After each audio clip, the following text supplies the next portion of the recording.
afternoon, miss. I will now assess the wound care of my patient. So first is assemble all the equipment that I've been needed. So you need to prepare extra sterile forceps, sterile cotton balls, sterile gas ng betadine, hydrogen peroxide, NSS or normal saline solution, sterile water, pickup forceps, adhesive tape or micropore, scissors, topical ointment as prescribed by the physician, cotton applicator, kidney basin, waste receptacle, bottle with Cidic solution. So I don't have any sterile forceps, hydrogen peroxide, normal saline solution, and bottle with Cidic solution. So instead of that, I just assume that I have. So next is verify the physician's order. So this clarifies type of dressing. So next is wash your hands and identify the patient. So can I ask your name? Heart. Then can I ask your age? 19. So next is explain the procedure to the patient and including the importance of not touching and expose the wound to gain client cooperation and to reduce apprehension. So ma'am, I will assess your wound. So avoid touching it to not para hindi bala maglalaman. So next is provide privacy. So and assist the patient to the most appropriate position for the dressing change. So place the kidney basin and half plastic bag near your work area. Next is provide etiquette lightening. So okay naman. Next is loosen the tape on dressing and remove by holding down the skin and pulling the tape gently but firmly toward the wound and the direction of hair growth. Use adhesive remover if necessary.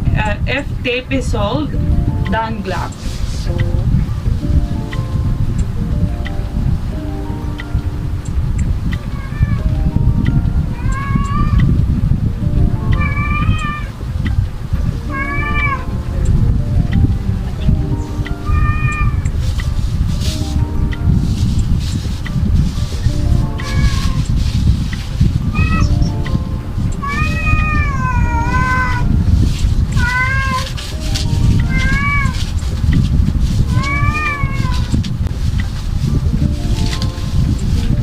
is done, clean disposable gloves and remove soiled dressing carefully in a clean direction.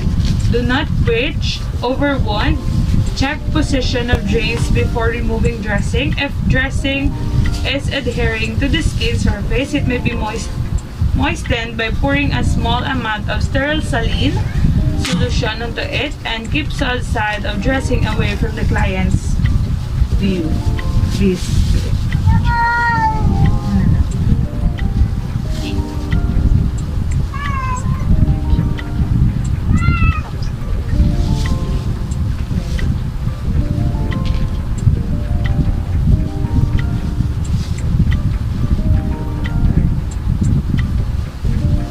So next is assess amount, color, consistency, and odor of drainage.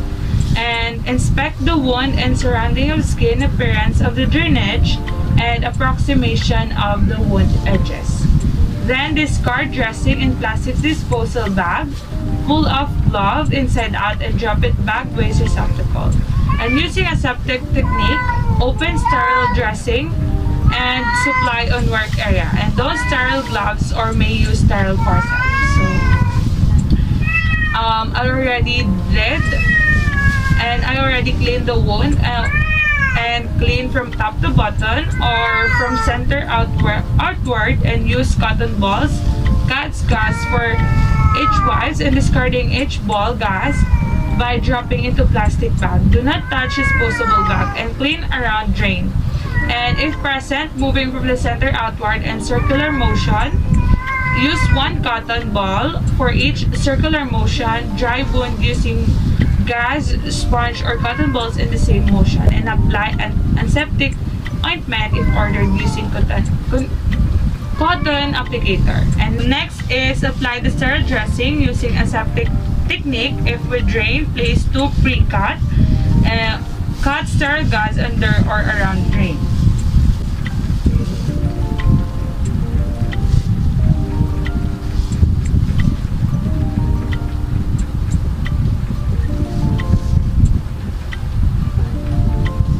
Then, remove gloves from inside out and discard them in the plastic bag and apply the tape.